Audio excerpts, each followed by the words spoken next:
Assalamualaikum warahmatullahi wabarakatuh. Salam Om Swastiastu, Namo Buddhaya, salam kebajikan, dan salam sejahtera bagi kita semua. Perkenalkan, saya Muhammad Adib Ridho Firmansyah dari Program Studi Ekonomi Syariah semester 3. Pada kesempatan kali ini, dalam rangka untuk memenuhi salah satu syarat tugas ujian tengah semester tahun 2024 di mata kuliah sistem akuntansi, maka dari itu saya akan membuat suatu video untuk menjawab dari beberapa soal. Langsung saja, soal yang pertama yaitu sistem akuntansi adalah suatu rangkaian prosedur dan metode yang dirancang untuk mengumpulkan, mencatat, mengklasifikasikan, meringkas, serta melaporkan data keuangan suatu organisasi atau suatu perusahaan secara sistematis. Sistem ini digunakan untuk menyediakan informasi yang relevan bagi para pemangku kepentingan seperti manajemen, investor, atau pihak eksternal lainnya untuk mendukung pengambilan keputusan pada suatu organisasi atau suatu perusahaan.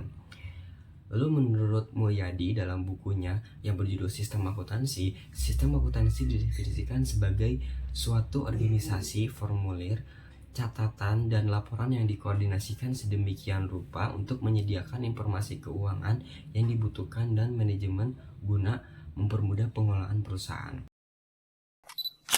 Sistem akuntansi adalah elemen yang penting dalam kegiatan akuntansi karena berfungsi sebagai kerangka kerja yang membantu dalam pengumpulan, pencatatan, pengolahan, dan pelaporan informasi keuangan secara sistematis. Berdasarkan referensi dari buku sistem akuntansi, berikut ada alasan kenapa sih pentingnya sistem akuntansi gitu kan. Yang pertama itu efisiensi dan akurasi. Sistem akuntansi dirancang untuk meningkatkan efisiensi dalam pencatatan transaksi dan matematika atau akurasi data ya, kuantitatif. Proses yang terorganisir meminimalkan kesalahan manual yang mungkin terjadi dalam pengolahan data keuangan.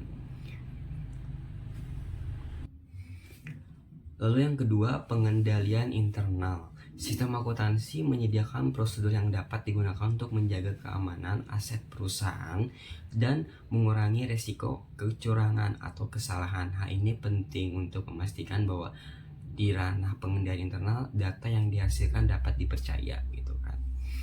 Lalu yang ketiga, penyediaan informasi keuangan yang relevan. Sistem akuntansi yang menghasilkan laporan keuangan yang relevan dan tepat waktu bagi para pemangku kepentingan seperti manajer, investor, atau pihak eksternal lainnya. Informasi ini mendukung pengambilan keputusan yang berbasis data. Gitu kan. Lalu yang keempat, kepatuhan terhadap regulasi. Sistem akuntansi memastikan bahwa perusahaan mematuhi standar akuntansi dan peraturan yang berlaku seperti perpajakan oleh pelapor kepada otoritas terkait. Lalu yang kelima, mendukung perencanaan dan pengendalian. Dengan sistem yang teratur, manajemen dapat menggunakan informasi yang dihasilkan untuk perencanaan strategis dan operasional. Selain itu, sistem ini membantu dalam pengendalian melalui pembandingan hasil aktual dengan anggaran yang telah ditentukan. Lalu yang keenam, integrasi dan automasi proses. Dalam era modern ini kan sistem akuntansi sering dikombinasikan dengan teknologi kan, seperti software akuntansi untuk mengintegrasikan berbagai fungsi bisnis, misalnya penjualan, pembelian, dan penggajian, mengotomatiskan proses. Ini mengurangi beban kerja manual dan mempercepat pengolahan data. Seperti itu. Unsur-unsur dalam sistem akuntansi adalah komponen yang saling mendukung untuk mengumpulkan, mencatat, mengolah, dan melaporkan informasi keuangan secara sistematis. Berdasarkan referensi dari buku yang saya baca berjudul Sistem Akuntansi, unsur tersebut biasanya mencakup yang pertama adanya formulir. Formulir adalah dokumen yang digunakan untuk mencatat transaksi keuangan sebagai bukti awal. Contohnya itu adalah faktur, kwitansi, atau nota pembelian. Nah, fungsi formulir ini kan adalah untuk memastikan bahwa data transaksi tercatat secara akurat dan dapat ditelusuri. Lalu yang kedua ada jurnal. Jurnal adalah alat untuk mencatat transaksi secara kronologis berdasarkan bukti transaksi. Contohnya itu jurnal umum, jurnal penjualan, atau jurnal pembelian. Jadi tujuan jurnal ini untuk melaporkan transaksi berdasarkan jenis sebelum diposting ke buku besar. Nah, lalu yang ketiga ada buku besar. Buku besar adalah kumpulan akun-akun yang digunakan untuk mencatat perubahan pada setiap elemen laporan keuangan, seperti aset, kewajiban, ekuitas, pendapatan, dan beban. Nah, ya dimana tujuan dari buku besar ini untuk memberikan informasi tentang saldo setiap akun pada periode tertentu. Nah, lalu yang keempat ada prosedur. Prosedur mencangkup langkah-langkah yang harus diikuti dalam mencatat dan memproses data akuntansi. Contohnya itu seperti prosedur penjualan kredit, prosedur penggajian, atau prosedur pembayaran utang. Yang dimana prosedur ini membantu menjaga konsistensi dan kendala dalam pengolahan data. Seperti itu. Lalu yang kelima ada catatan akuntansi. Nah, catatan akuntansi ini merupakan tempat penyimpanan informasi keuangan yang sudah diolah seperti buku besar, tambahan, atau arsip laporan keuangan lainnya. Catatan ini berfungsi untuk mendokumentasikan riwayat transaksi perusahaan secara menyeluruh gitu kan ya. Nah, lalu yang keenam ada laporan keuangan. Hasil akhir dari sistem akuntansi adalah laporan keuangan seperti laporan laba rugi, laporan posisi keuangan, dan laporan arus kas. Yang dimana tujuan dari laporan keuangan ini digunakan untuk membantu manajemen, investor, atau pihak lain dalam pengambilan keputusan pada suatu perusahaan atau organisasi seperti itu.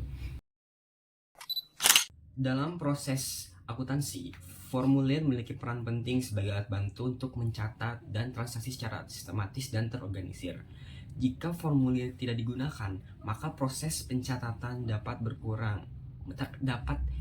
menjadi kurang terstruktur, rentan terhadap kesalahan, dan sulit untuk ditelusuri atau dicerna gitu kan. Berikut penjelasannya beserta contoh nyatanya. Konsekuensi jika formulir tidak digunakan. Yang pertama itu kesulitan dokumentasi transaksi.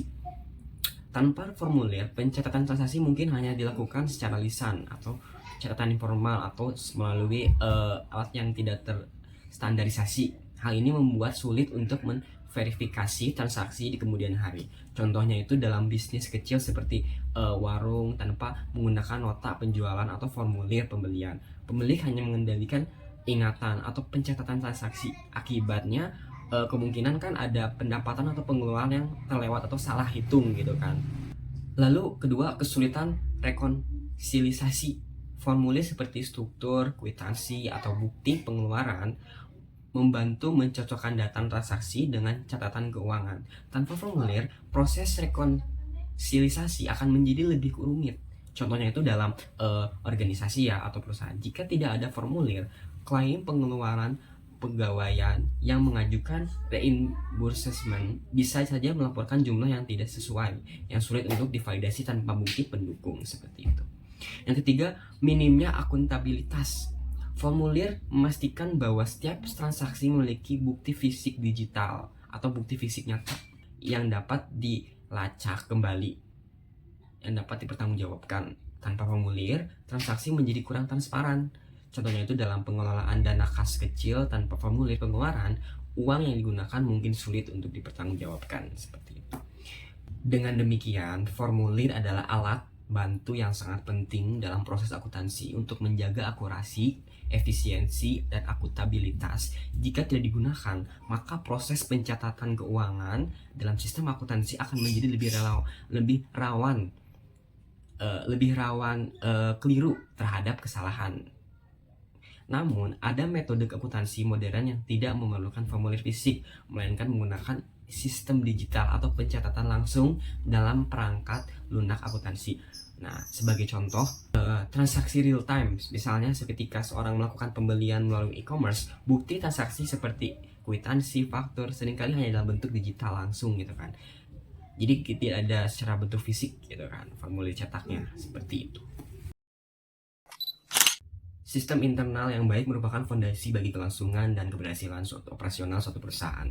Jika sebuah perusahaan tidak mengendalikan sistem internalnya sesuai dengan prosedur, aturannya, berbagai risiko yang dapat bermunculan, yang dapat mempengaruhi kelangsungan perusahaan itu dapat berjalan atau tidak. Berikut penjelasannya. Yang pertama, kehilangan kontrol atas operasional. Lalu yang kedua, meningkatnya risiko kecurangan dan penyimpangan. Yang ketiga, kesulitan dalam kepatuhan terhadap regulasi. Yang keempat, kerugian finansial dan reputasi suatu perusahaan atau suatu organisasi. Lalu yang kelima, pengembalian keputusan yang tidak tepat. Nah, jadi sebuah perusahaan itu mungkin dapat bertahan untuk sementara tanpa sistem internal yang tidak terkendali, tapi keberlanjutannya dalam jangka panjang akan terancam. Sistem internal yang tidak terkendali akan menimbulkan kerugian operasional, keuangan, hukum, dan reputasi yang pada akhirnya menghambat perusahaan untuk mencapai tujuan strategis. Sistem pengendalian internal yang diterapkan dalam perusahaan baik jasa, dagang maupun manufaktur harus sesuai dengan karakteristik bisnis, resiko dan kebutuhan suatu organisasi atau suatu perusahaan. Jika saya punya suatu perusahaan jasa ya, sebagai contoh, nih dalam perusahaan jasa, aset utama adalah sumber daya manusia dan layanan yang diberikan, service gitu kan. Seperti rekrutmen, pelatihan, penilaian kinerja karyawan untuk memastikan kualitas layanan suatu perusahaan yang saya punya. Lalu pengendalian pendapatan dan penerimaan kas. Jadi pemisahan tugas antara bagian penerimaan kas dan pencatatan transaksi untuk mencegah kecurangan. Jadi ini saya bagi-bagi tugas seperti itu kepada karyawan saya. Lalu yang ketiga ada pengendalian teknologi informasi. Karena sekarang dunia digital, maka teknologi semakin berkembang, maka saya harus berbasis teknologi juga perusahaan saya. Sistem informasi yang mencatat waktu kerja karyawan, misalnya software untuk billing atau jadwal kerja. Jadi semua berbasis digital, seperti itu. Walaupun ada yang sistem konvensional. Perusahaan menggunakan sistem penjualan kredit dalam transaksi penjualannya karena beberapa alasan. Yang pertama, meningkatkan volume penjualan. Penjualan kredit memungkinkan pelanggan membeli barang atau jasa tanpa harus membayar secara langsung. Hal ini mendorong peningkatan volume penjualan atau permintaan dari konsumen, terutama untuk pelanggan yang memiliki keterbatasan likuiditas. Lalu yang kedua, menarik dan mempertahankan pelanggan. Sistem kredit sering digunakan sebagai strategi pemasaran dari suatu perusahaan untuk menarik pelanggan baru, konsumen baru, dan mempertahankan pelanggan lama. Sebagai pelanggan cenderung memilih perusahaan yang menawarkan fleksibilitas pembayaran. Lalu yang ketiga, meningkatkan daya saing perusahaan. Dalam pasar yang kompetitif, menawarkan penjualan kredit dapat membuat perusahaan lebih unggul dibandingkan pesaing yang hanya menerima pembayaran tunai. Lalu yang keempat, membina hubungan jangka panjang dengan pelanggan. Penjualan kredit membantu perusahaan membangun hubungan yang lebih erat dengan pelanggan melalui kepercayaan dan komitmen jangka panjang. Lalu yang kelima, memaksimalkan pendapatan dalam jangka panjang. Nah, meskipun dari risiko gagal bayar, pendapatan jangka panjang dari penjualan kredit yang dikelola dengan baik dan terstruktur seringkali lebih tinggi daripada hanya mengandalkan penjualan secara tunai atau konvensional. Lalu yang keenam, mendukung siklus operasi pelanggan. Pelanggan bisnis sering memerlukan waktu untuk menjual kembali barang atau memproses produk yang dibeli. Karena penjualan kredit memberikan mereka kelonggaran untuk membayar setelah mereka mendapatkan pendapatan.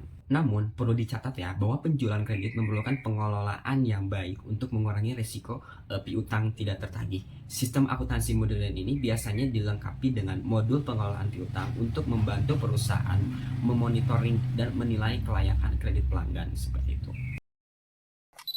Kelebihan dan kelemahan penjualan kredit menggunakan kartu kredit. Pertama, saya jelaskan kelebihannya dulu. Kelebihannya itu yang pertama, kemudahan transaksi. Pelanggan dapat membeli barang jasa tanpa harus membawa uang tunai, sehingga meningkatkan kenyamanan dan potensi pembelian impulsif gitu kan. Lalu yang kedua, keamanan pembayaran. Risiko pencurian, kehilangan uang tunai bagi pelanggan dan perusahaan berkurang karena transaksi dilakukan secara elektronik karena terjamin keamanannya. Lalu yang ketiga, peningkatan penjualan. Dengan menawarkan opsi kartu kredit, bisnis dapat menarik lebih banyak pelanggan yang tidak memiliki dana tunai langsung, sehingga meningkatkan volume penjualan juga. Lalu yang keempat, pengolahan risiko kredit. Risiko gagal bayar dari pelanggan dialihkan ke perusahaan penerbit kartu kredit, bukan ditanggung langsung oleh penjual. Jadi ini sangat memudahkan gitu kan, sangat mempercayai para pelanggan juga pelanggan. Lalu yang kelima, pencatatan otomatis. Sistem pembayaran dengan kartu kredit biasanya integrasi dengan sistem akuntansi elektronik, sehingga pencatatan transaksi menjadi lebih cepat dan akurat. Lalu adapun kelemahan penjualan kredit dengan menggunakan kartu kredit. Yang pertama, biaya administrasi yang tinggi. Perusahaan harus membayar biaya transaksi atau pemotongan, misalkan dari merchant diskon rate, kepada penyediaan layanan kartu kredit yang bisa biasanya berkisaran antara 1% hingga 3% dari nilai transaksi seperti itu. Yang ketiga, ada risiko penipuan. ada risiko transaksi palsu atau penggunaan kartu kredit curian yang dapat menimbulkan kerugian bagi perusahaan juga atau bagi konsumen juga. Nah, lalu yang keempat, pengelolaan dispute atau sengketa. Jika pelanggan membantah transaksi, perusahaan memungkinkan harus menghadapi proses penyelesaian sengketa yang memakan waktu dan biaya tambahan seperti itu. Dan yang kelima, ada keterlambatan penerimaan dana. Meskipun transaksi selesai di tempat, penerimaan dana dari penyediaan kartu kredit biasanya memerlukan waktu beberapa hari. Demikian video ini yang saya buat. Terima kasih, semoga apa yang saya jelaskan dapat bermanfaat dan dapat dipahami. Wabillahi taufiq wa hidayah. Wassalamualaikum warahmatullahi wabarakatuh.